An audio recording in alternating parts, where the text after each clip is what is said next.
And we're back, and you're listening to the Metal Magdalene with Jet right here on my Black Kvlt Fest pre-show special. I'm going to be playing music throughout the night from the featured bands at this year's fest, and also we have a few interviews for you. And right now I have Mike Browning of Nocturnus A.D. Welcome to the show, Mike. How you doing, Jet? Nice to talk to you again. Yeah, nice having you back on the show. So, Mike, Nocturnus, one of the legends of death metal, first ones to pretty much be a little bit more experimental with your keyboards and different sounds compared to everything else that was going on back in the day.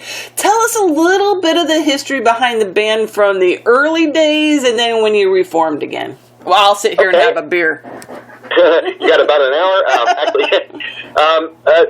I started the band like in 1987, actually, and after I was in that band Incubus for a short period, and before that Morbid Angel, so it goes kind of far back with my history.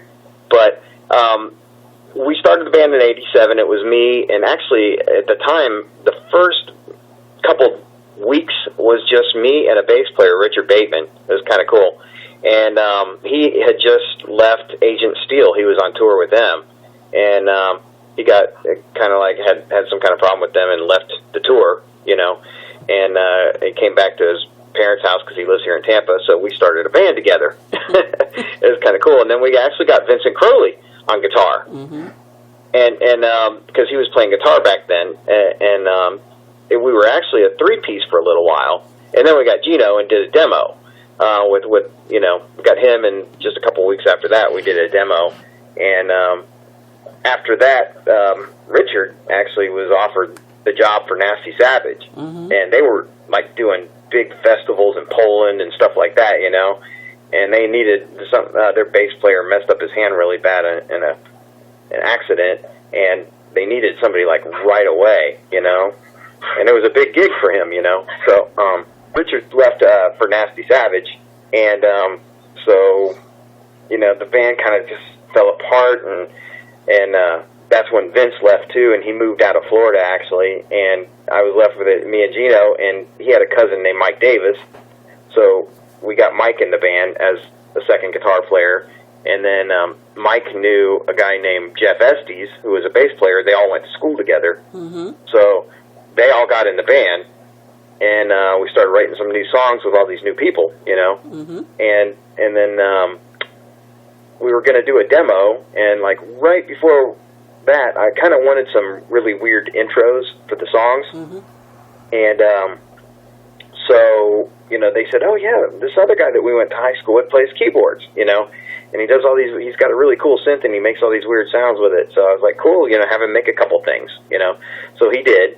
And he brought his stuff over to the warehouse and, you know, set it up, and we ran it through the PA, and he, like, played the intro, and then we were like, oh, that's pretty cool, and, like, let's try it with the song, you know. So he played the intro, and, you know, we went right into the song, and then, like, while we were playing, he was, like, trying some stuff, you know, like, while we were playing with weird sounds and things like that, you know. And I was just like, wow, this is really cool, you know. So we actually made him a band member, you know, and that's how we actually came out with having keyboards, you know, and being like what they say is the first. I'm sure there were quite a few bands that actually had keyboards, because in the 70s, when I grew up, you know, a lot of the bands that I listened to had keyboards. Right. You know, like, you know, the stuff that was around, like Zeppelin and all that stuff, Deep Purple, they all had keyboards. You know, Dio, Ozzy, they all did back in the 80s. You know, so to me, it really wasn't anything that was strange. It just happened that I wanted to use it atmospherically more than classically. Right. You know, and I think that is what made the difference. So okay, so you guys are all formed up. So tell us now about when you fell apart and then reformed again.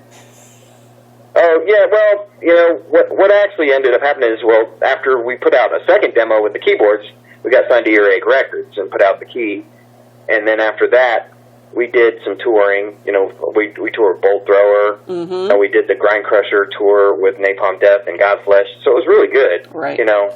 And then it came to start talking about the second album, and Earache wanted us to get a front man because I was singing and playing, and I had this huge drum set at the time, and you couldn't see me.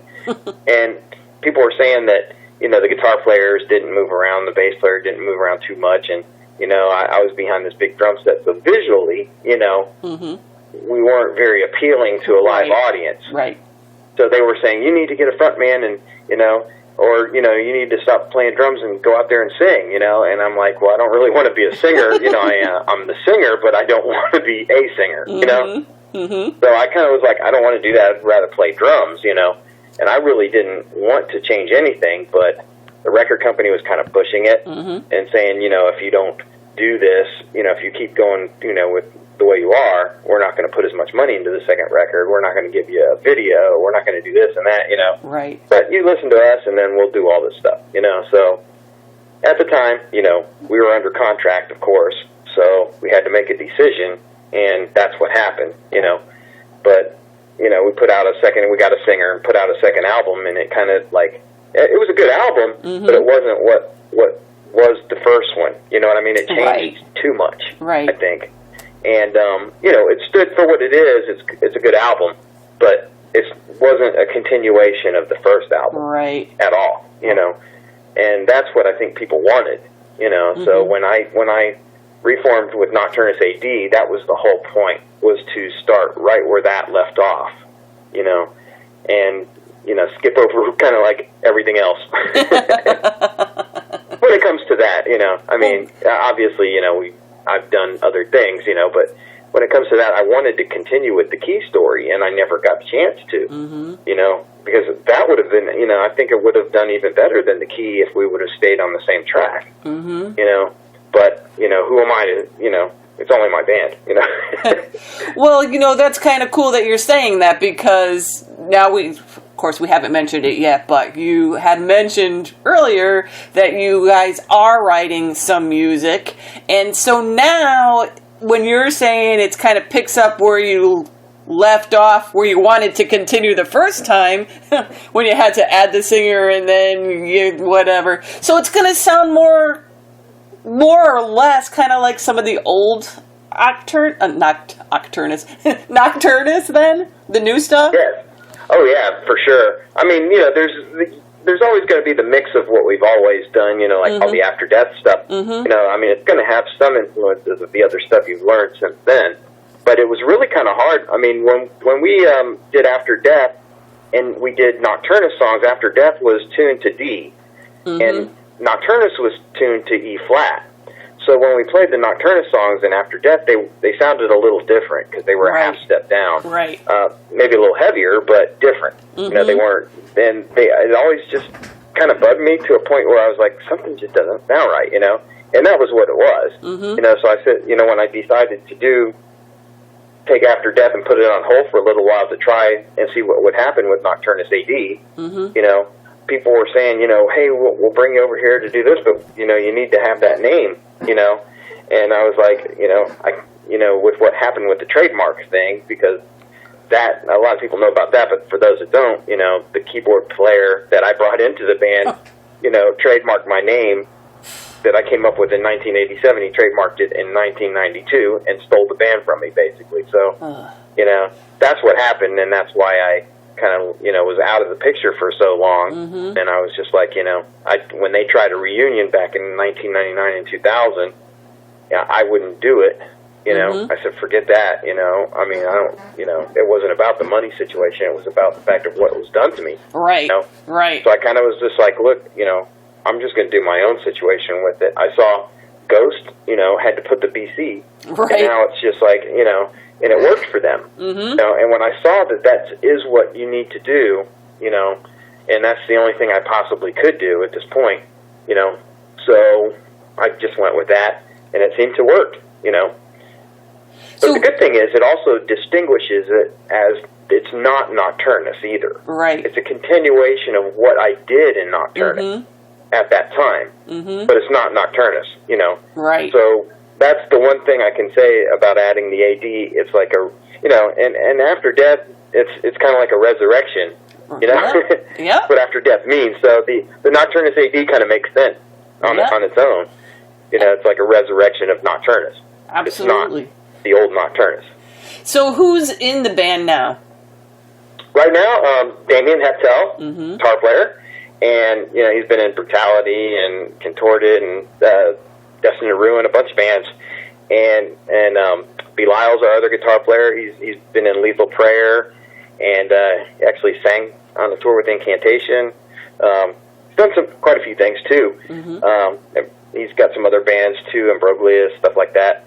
And then our keyboard player, he goes by Nocturnal, and he's from Bolivia.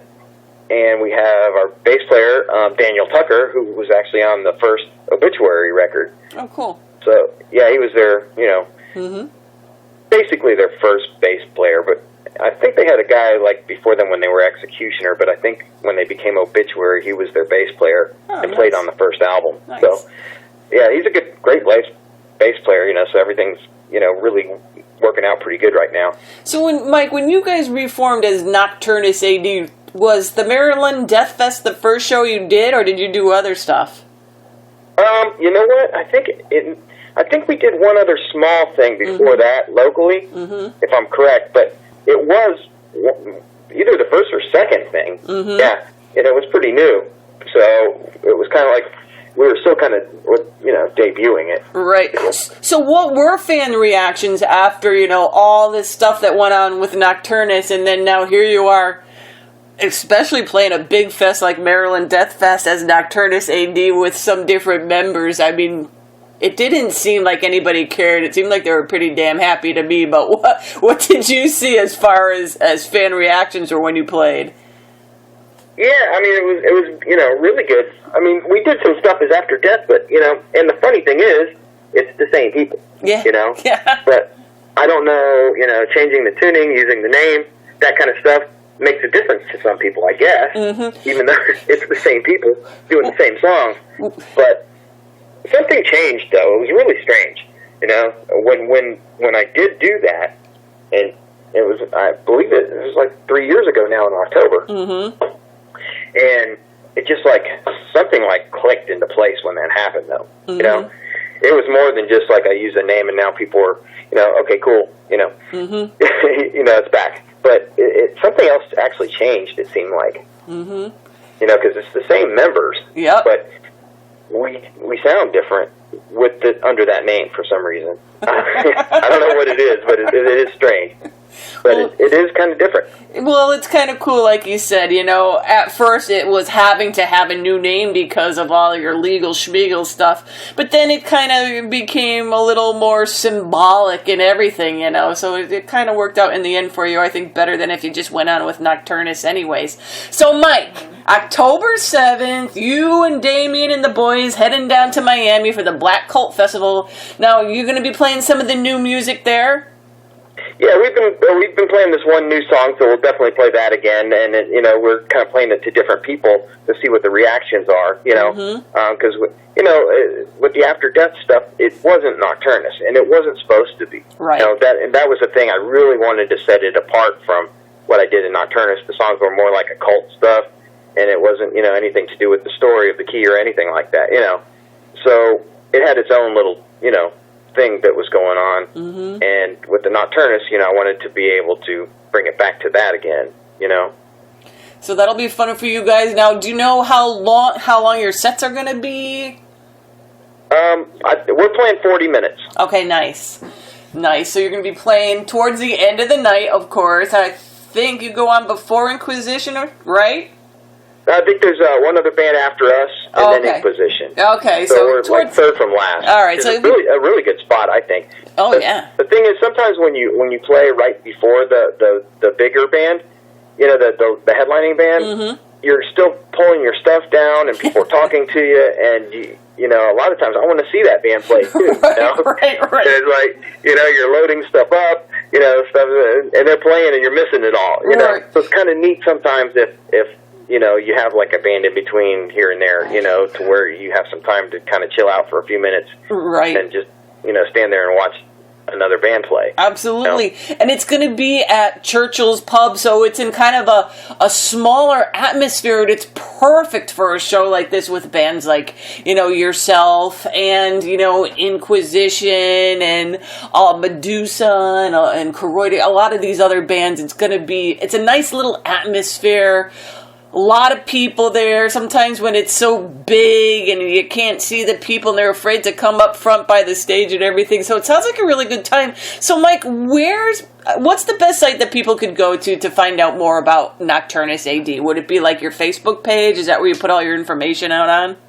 Yeah, there's a lot. I mean, we have a website, but we haven't really messed with it in a while. Mm-hmm. You know, Facebook is just like really kind of taking over everything as far as for media, you know, and it's kind of like a one-stop kind of situation where somebody can go and get the quickest news, and you know, updating websites is kind of tedious and hard. Of course. And you know, it's not fun to do all the time every day. You know, you got to have somebody really dedicated to be able to do that. But with Facebook, you can update every couple hours. Yep. Throw pictures up there as you're taking them. Yeah, it's pretty handy for that kind of stuff. You know, if you're looking at it that way. You know, so for me, it works out really well. But, I mean, people can either go to my page, just Mike Browning, or the band page, Nocturnus A.D. We keep up on both pretty much. So, but I post stuff all the time on mine, you know. It's like, yeah. But, you know, but actually, it's you know, the Nocturnus A.D. page, we always have what's next, you know, up there. Okay, good. You know, what you'll see first is what's next. So people could go to the Nocturnus A.D. Facebook page to be pretty kept up to date on what you guys got coming up. I know you post a lot of your events up there, little snippets of videos from all the places you've been to. And Mike, thanks for coming on the show, telling us a little bit about the history of the band, and have a great time at the fest. Yeah, and we'll be talking to you again, I'm sure.